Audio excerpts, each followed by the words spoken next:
जय Hind and hello guys, स्वागत है आपका आपके अपने YouTube चैनल ज्ञान दे होस्ट में। और इस वीडियो में मैं आपको बताने वाला हूं Delhi high court junior judicial assistant यानी कि जेजे रिस्टोर ऑनलाइन फॉर्म 2026 के बारे में कि कैसे आपको फॉर्म फिलअप करना है। इस वीडियो के अंदर आपको कंप्लीट जानकारी दी जाएगी जिससे कि आप इस फॉर्म को बिना किसी मिस्टेक के भर पाएंगे। तो चलिए शुरू करते हैं। गाइज, अगर आपने अभी तक वीडियो को लाइक शेयर नहीं किया हो तो कर दे और चैनल को सब्सक्राइब करके बेल आइकन ऑन कर ले। फिर जो लिंक वीडियो को डिस्क्रिप्शन में दिया है आप ओपन करेंगे, आपको जानने को मिलेगा कि भर्ती 152 पोस्ट पर निकाली गई है एंड आप लोग इसके फॉर्म 4 फरवरी से लेकर के 23 फरवरी 2026 तक भर पाएंगे। फीस इसमें जनरल ओबीसी डब्ल्यूएस के लिए 1500 और एससी एसटी पीएच के लिए 1300 रखी गई है एंड एज लिमिट 18 से 32 साल है। फिर जाने की कौन सी कैटेगरी के अंदर कितनी वैकेंसी निकाली है। अप्लाई करने के लिए बैचलर डिग्री और साथ ही टाइपिंग स्पीड आपकी 30 वर्ड पर मिनट होनी चाहिए कंप्यूटर के ऊपर। एंड यहाँ पर सिलेक्शन प्रोसेस कैसा होगा उसकी इन्फॉर्मेशन दी गई है। आप ऑफिशियल नोटिफिकेशन पीडीएफ के ऊपर क्लिक करके एक बार इस नोटिफिकेशन को भी रीड आउट कर लेना, चेकआउट कर लेना, ताकि आपके जो भी सवाल है, जो भी इशूज़ है वो यहाँ से क्लियर हो जाए। आपको यहाँ पर थोड़ा और डिटेल में जानकारी जानने को मिलेगी, जैसे कि क्वालिफिकेशन की जानकारी। आपको यहाँ पर ये बोला है कि only such candidate who possess essential qualification as on the last date of submission of online application, यानी कि इस फॉर्म को भरने की लास्ट डेट जो है उस डेट तक आपकी क्वालिफिकेशन कंप्लीट हो जानी चाहिए। तो अब आपने यहाँ पर ये इन्फॉर्मेशन डबल चेक करनी है। अगर आप इसमें अप्लाई करने के लिए एलिजिबल है और आप ये फॉर्म भरना चाहते हैं तो इंपॉर्टेंट लिंक के सेक्शन से अप्लाई ऑनलाइन लिंक ओपन करेंगे। अब गाइज, मैं आगे बढ़ने से पहले आपको यहाँ पर ये स्पेशल जानकारी दे रहा हूँ जो कि आपके लिए इंपॉर्टेंट हो सकती है या फिर आपके किसी जानने वाले के लिए इंपॉर्टेंट हो सकती है। तो आप इस जानकारी को उनके साथ में शेयर जरूर कीजिएगा। बेसिकली जैसे कि आप सब जानते हैं कि यूपी पुलिस कांस्टेबल की भर्ती के जो फॉर्म है वो भरे जा चुके हैं और ऐसे में उसकी जो एग्ज़ाम डेट है वो भी आ चुकी है और अब आप यहाँ पर अपनी जो तैयारी है उसको और भी तेज़ कर चुके होंगे। तो ऐसे में मैं आपके लिए अग्रवाल एग्जाम कार्ड की यूपी पुलिस कांस्टेबल की ये बुक लेकर के आया हूं जिसमें कि आपको 10 प्रैक्टिस सेट्स मिलेंगे। इसमें गाइज आपको बहुत कुछ मिलने वाला है और वो बहुत कुछ में क्या क्या मिलेगा वो आप यहां पर देख सकते हैं। इसमें आपको विश्लेषण चार्ट होगा, विगत वर्षों के पेपर्स में कितने % हर विषय के अध्याय से पूछे गए उसका चार्ट भी आपको इसमें मिलने वाला है। इसके अलावा गाइज यहाँ पर आपके लिए एक अलग से क्वेश्चन बैंक की बुक है। इसमें आपका विगत वर्षों का पर्सनों का अध्यायवार क्वेश्चन बैंक मिलेगा। सामान्य ज्ञान, सामान्य विज्ञान, सामान्य हिंदी, संख्यात्मक योग्यता, मानसिक योग्यता परीक्षा, मानसिक अभिरुचि, बुद्धिलब्धि परीक्षा, तार्किक परीक्षा, इसमें आपके 76 अध्याय होंगे और 5300 प्लस प्रीवियस ईयर क्वेश्चन जो कि 2009 से लेकर के 2024 तक के होने वाले हैं। तो गाइज, ये बुक आपकी काफ़ी हेल्प करेगी इस एग्जाम को क्लियर करने के लिए। अगर आपने खुद से ये फॉर्म भरा है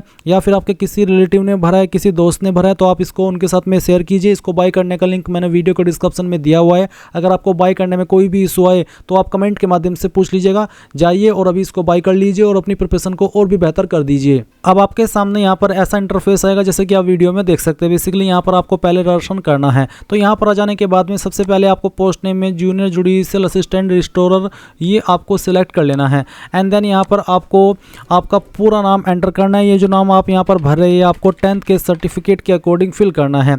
उसके बाद आप आपका मोबाइल नंबर डालेंगे। मोबाइल नंबर को दोबारा डाल करके वेरीफाई करेंगे। अल्टरनेट मोबाइल नंबर के अंदर कोई अन्य नंबर जो आप यूज करते हैं वो आप यहाँ पर डाल देंगे।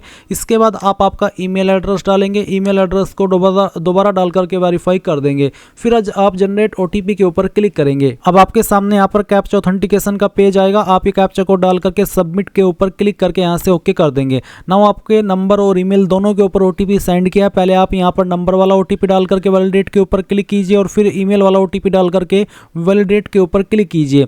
इसके बाद आप यहाँ पर आई एग्री के ऊपर क्लिक करेंगे, कैप्चा कोड डालेंगे और रीवेरीफाई के ऊपर क्लिक कर देंगे। रीवेरीफाई के ऊपर क्लिक करने के बाद जो इन्फॉर्मेशन अभी आपने भरी वो आपके सामने है। आप इन इन्फॉर्मेशन को चेक करने के लिए यहाँ पर इन बॉक्स के ऊपर टिक करेंगे। इनके ऊपर टिक करने का मतलब है कि आपने डबल चेक कर लिया और आपके अकॉर्डिंग सभी इन्फॉर्मेशन सही है। अब आप सबमिट के ऊपर क्लिक करके यहाँ से आई एग्री कर देंगे। इसके बाद यहाँ से ओके करेंगे और ओके करने के बाद आप देखेंगे कि जो आपका फॉर्म है यानी कि जो फॉर्म है उसका जो रजिस्ट्रेशन है वो कंप्लीट हो चुका है। यहाँ से आप क्लोज कीजिए और क्लोज करने के बाद गो टू एप्लीकेशन इसके ऊपर क्लिक कीजिए। देन आपके सामने यहाँ पर प्रोसेसिंग होगी और बेसिकली आपको बेस्ट ब्राउज़र रिकमेंड किया जाता है कि जिन ब्राउज़र के अंदर आप इस फॉर्म को बेहतर तरीके से फिल कर सकते हैं।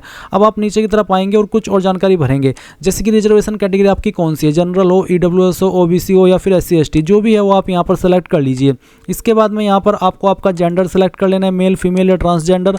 नेशनलिटी के अंदर आपको सिटीजन ऑफ इंडिया ये सेलेक्ट कर लेना है। इसके बाद में आपसे पूछा कि are you domicile of New Delhi, क्या आप न्यू दिल्ली के निवासी है? अगर है तो यस करेंगे, नहीं है तो आप नो कर देंगे। फिर यहाँ पर आपको इसमें आपका जो फादर नेम है वो एंटर करना है।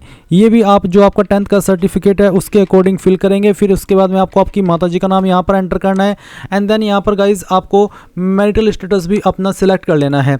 मैरिड हो अनमैरिड हो, जो भी आपका स्टेटस है वो आप सिलेक्ट कर लेंगे। फिर are you person with disability, यानी कि क्या आप विकलांग है, अगर हाँ तो यस, नहीं तो आपको नो करना है। क्या आप एक्स सर्विसमैन है, अगर हाँ तो यस, नहीं तो यहाँ पर भी आपको नो कर देना है। फिर आपको यहाँ पर डीओबी डिटेल के अंदर जो आपकी डेट ऑफ बर्थ है वो भी आपको 10th के सर्टिफिकेट के अकॉर्डिंग सिलेक्ट करनी है। पहले ईयर, फिर मंथ और उसके बाद में डे, तो आपका डेट ऑफ बर्थ यहाँ पर आ जाएगा।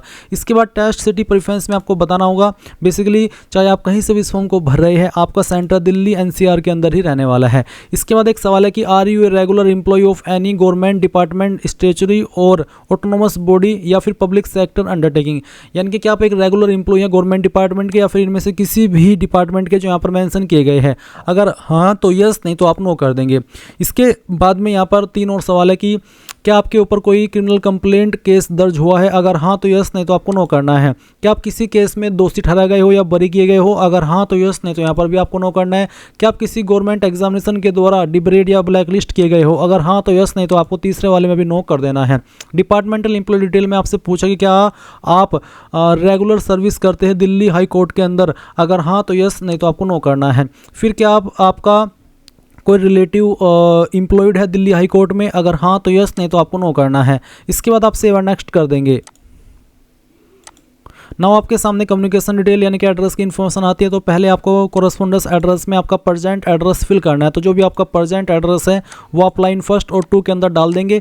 कंट्री में इंडिया सेलेक्ट कर लेंगे और उसके बाद में आपकी जो स्टेट है वो आपको सिलेक्ट कर लेनी है। फिर आपकी डिस्ट्रिक्ट कौन सी है वो डिस्ट्रिक्ट सेलेक्ट कर लेंगे और आपका जो पिन कोड है वो भी आपको यहाँ पर डाल देना है। अब आपसे पूछा कि क्या आपका परमानेंट एड्रेस और प्रेजेंट एड्रेस सेम है, अगर सेम है, एक ही है तो यस कर देना, अगर अलग अलग है तो नो करके अलग से अपना परमानेंट एड्रेस फिल कर देना और उसके बाद में सेव एंड नेक्स्ट के ऊपर क्लिक करना। अब आपके सामने एजुकेशनल क्वालिफिकेशन का सेक्शन आ चुका है। तो सबसे पहले आप यहाँ पर 10वीं की इन्फॉर्मेशन भरेंगे। 10वीं आपने कौन से बोर्ड के द्वारा किया है उस बोर्ड का नाम आपको यहाँ पर लिखना है। किस साल के अंदर पास कर ली थी वो साल आपको यहाँ पर सेलेक्ट कर लेना है। कौन से स्कूल कॉलेज से आपने आपकी जो 10वीं है वो की है उसका नाम आपको यहाँ पर पूरा एंटर कर देना है, पूरा नाम आप डाल दीजिएगा। सब्जेक्ट कॉम्बिनेशन के अंदर आपको यहाँ पर जो भी आपके पास 10वीं के अंदर सब्जेक्ट थे उन सब्जेक्ट के नाम आपको एक एक करके लिख देने, चाहे वो 5 सब्जेक्ट थे चाहे फिर 6, सभी के नाम आपको यहाँ पर लिखना होगा। उसके बाद में किसके अंदर आपके नंबर थे, परसेंटेज या सीजीपीए। अगर सीजीपीए तो आप यहाँ पर इसमें कितनी सीजीपीए आई थी वो डालेंगे और टोटल सीजीपीए क्या थी। और अगर आपके नंबर परसेंटेज में थे तो आप बताएंगे कि कितने नंबर आपको आए थे और कितने में से आए थे वो आप मैक्सिमम मार्क्स के अंदर एंटर कर देंगे। परसेंटेज आपकी कैलकुलेट कर ली जाएगी। अब आप सेम वे में 12वीं की इन्फॉर्मेशन भरेंगे। 12वीं आपने किस बोर्ड के द्वारा पास किया उस बोर्ड का नाम लिखेंगे। किस साल के अंदर आपने पास कर ली थी वो साल सेलेक्ट कर लेंगे। फिर आपको यहाँ पर आपके स्कूल कॉलेज का नाम भी एंटर कर देना है। जिस भी स्कूल कॉलेज से आपने आपकी 12वीं की है वो आप लिखेंगे। सब्जेक्ट आपके पास क्या क्या थे 12वीं के अंदर उन सब्जेक्ट के नाम आपको यहाँ पर ऐसे ही भर देने जैसे कि आपने अभी 10वीं के भरे थे। फिर आपको बताना कि आपके नंबर किसके अंदर, परसेंटेज तो बताना कि कितने नंबर आपको आए थे और कितने में से आए थे वो आप यहाँ पर डाल देंगे। फिर आती है इसेंशियल क्वालिफिकेशन, यानी कि वो क्वालिफिकेशन जिससे कि आप इस पोस्ट पर अप्लाई करने के लिए एलिजिबल हो रहे हैं। तो आपको डिग्री नेम के अंदर ग्रेजुएट सेलेक्ट कर लेना है, क्योंकि इसमें किसी भी डिसिप्लिन में अगर आप ग्रेजुएट है तो आप इस पर अप्लाई कर सकते हैं। स्पेशलाइजेशन, तो अगर आपकी ग्रेजुएशन के ऊपर स्पेशलाइजेशन एप्लीकेबल हो रहा है तो आप यहाँ पर उसको लिख देंगे। जैसे कि अगर आपने बीएससी की है या फिर मान लीजिए आपने बीटेक की है तो आपने किस डिसिप्लिन में की है। मान लीजिए अगर आपने बीए की है तो आप यहाँ पर बीए लिख देना और उसके बाद में इंस्टीट्यूट नेम के अंदर आपको बताना है जहाँ से आपने आपकी जो ये क्वालिफिकेशन है वो की है। इसको फिल करने के बाद आप देखेंगे month and year of passing, किस महीने और किस साल के अंदर आपने पास कर ली थी वो आप यहाँ पर सेलेक्ट कर लेंगे। किसके अंदर आपके नंबर थे वो सेलेक्ट करेंगे। अगर परसेंटेज तो बताना कि कितने नंबर आए थे और कितने में से आए थे वो आप यहाँ पर डाल देंगे। मैंने डेमो के लिए नंबर फिल करके दिखाए, आप आपके सभी ईयर के नंबर मिला करके यहाँ पर मार्क्स ऑब्टेन्ड में डालेंगे और यहाँ पर मैक्सिमम मार्क्स में और वो नंबर डालेंगे जिसमें से वो नंबर आपको आए हैं। फिर आपसे पूछे do you have English typing speed of not less than 35 word पर मिनट ऑन कंप्यूटर, यानी कि क्या आपके पास कंप्यूटर के ऊपर टाइपिंग स्पीड है इंग्लिश वाली जिसमें कि आपकी स्पीड कम से कम 35 वर्ड पर मिनट हो। अगर हाँ तो यस, नहीं तो नो करेंगे। नो करेंगे तो आप इसमें एलिजिबल नहीं हो पाएंगे अप्लाई करने के लिए, क्योंकि ये चीज़ कंपलसरी रखी है। फिर पूछे please tick below check box regarding English language. English language आपको पढ़नी आती है तो यहाँ पर टिक करेंगे, लिखनी आती है तो यहाँ पर, और बोलनी आती है तो यहाँ पर। अगर आपको कोई चीज़ नहीं आती तो उसको अनटिक कर देना। इसके बाद आपको हिंदी का बताना कि मुझे हिंदी पढ़नी आती है, लिखनी आती है और बोलनी आती है। एनी अदर क्वालिफिकेशन में अगर आपके पास कोई अन्य क्वालिफिकेशन भी है तो उस डिग्री का नाम यहाँ पर दे करके बाकी की जानकारी भर दीजिए। ऐसे ही जैसे कि अभी आपने ग्रेजुएट की इन्फॉर्मेशन भरी है, और अगर नहीं है तो आप सिंपली सेव और नेक्स्ट के ऊपर क्लिक कर दीजिए और यहाँ से ओके कर दीजिए। अब आपको यहाँ पर आपका फोटो अपलोड करना है जो कि 3 महीने से पुराना नहीं होना चाहिए। तो क्लिक टू अपलोड, इसके ऊपर क्लिक कीजिए। साइज 100 से 200 KB के बीच में रखा है, तो ब्राउज टू अपलोड के ऊपर क्लिक करके जहाँ पर आपकी फ़ोटो फाइल है सेलेक्ट करना है, ओपन करना है। आपका फोटो यहाँ पर इस तरह से अपलोड हो जाएगा। फिर आप इसको क्लोज कर देंगे और व्यू अपलोडेड फोटो के ऊपर क्लिक करके व्यू भी कर लेंगे। इसके बाद आप आपका सिग्नेचर अपलोड करेंगे। इसका साइज 80 से 150 KB के बीच में रखा है, तो फाइल सेलेक्ट कीजिए, ओपन कीजिए। यहाँ से आप इसको क्लोज कर दीजिए और व्यू के ऊपर क्लिक करके व्यू भी कर लीजिए। देन यहाँ पर आपको थंब इंप्रेशन अपलोड करना है। आपको यहाँ पर आपका लेफ्ट हैंड यानी कि बाएं अंगूठे का निशान अपलोड करना है। इसका साइज आपका 50 से 100 KB के बीच में रखा है, तो जहाँ पर भी थंब इंप्रेशन है वो आप यहाँ पर सेलेक्ट कीजिए फाइल अपनी, फिर इसको ओपन कीजिए। उसके बाद में यह फाइल अपलोड हो जाएगी, क्लोज कीजिए और व्यू के ऊपर क्लिक करके व्यू कर लीजिए। इसके बाद आप यहाँ पर मैट्रिकुलेशन सर्टिफिकेट अपलोड करेंगे, जिसमें कि वो आपसे आपकी जो डेट ऑफ बर्थ है उसके प्रूफ में लिया जा रहा है। तो इसमें आप इसको PDF के अंदर भी कर सकते हैं और इमेज फॉर्मेट में भी कर सकते हैं। साइज 100 से 1 MB के बीच में रखा है, यानी कि 100 KB से लेकर के 1 MB के बीच में आपकी फ़ाइल का साइज होना चाहिए। तो फाइल सेलेक्ट कीजिए, यहाँ पर इसको अपलोड कर दीजिए और फिर व्यू के ऊपर क्लिक करके व्यू कर लीजिए। अब आपको यहाँ पर essential qualification certificate including marksheet, यानी कि जो आपकी ग्रेजुएट की क्वालिफिकेशन है उसका सर्टिफिकेट अपलोड करना है, उसमें आपकी मार्कशीट भी इंक्लूड हो। अब आप ये फाइल PDF में अपलोड करना, वो कैसे करेंगे जान लीजिए। गूगल के अंदर आना और सर्च करना इमेज टू PDF।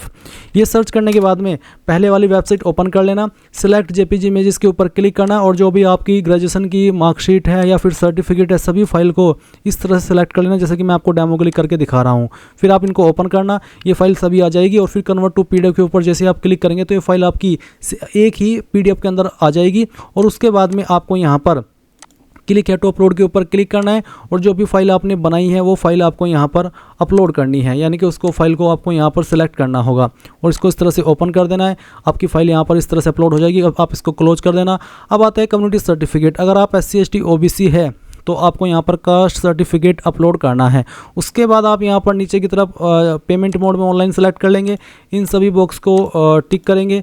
इसके ऊपर ये जो कैप्चा कोड है वो डालेंगे और प्रीव्यू के ऊपर क्लिक करके जो भी इन्फॉर्मेशन भरी है उन सभी को चेक कर लेंगे। जब आप पूरी तरीके से श्योर हो जाए कि हाँ ये सभी इन्फॉर्मेशन सही है तो आप सबमिट के ऊपर क्लिक करेंगे। अब आपको यहाँ पर पेमेंट के पेज पर ट्रांसफर कर दिया है। आप आपकी fees debit card, credit card, SBI corporate credit card, UPI यानी कि इनमें से जिस माध्यम का इस्तेमाल करके जमा करना चाहे कर सकते हैं। अगर आप QR कोड से कर रहे हैं तो आपको UPI सेलेक्ट करके UPI QR सेलेक्ट करना होगा, पे नाउ पर क्लिक करना होगा। आपके सामने QR कोड आ जाएगा और आप जैसे अपनी फीस जमा कर देंगे और वो सक्सेसफुल रहेगी तो आपको इसी वेबसाइट के ऊपर रिडायरेक्ट किया जाएगा जहां से आपने फॉर्म फिल करना स्टार्ट किया था और आप अपने फॉर्म का फाइनल प्रिंट आउट ले पाएंगे। इस तरह से गाइज आप लोग Delhi high court junior judicial assistant registrar online form 2026 भर पाएंगे। आई होप ये प्रोसेस आपको पसंद आया होगा। So thanks for watching. जय हिंद।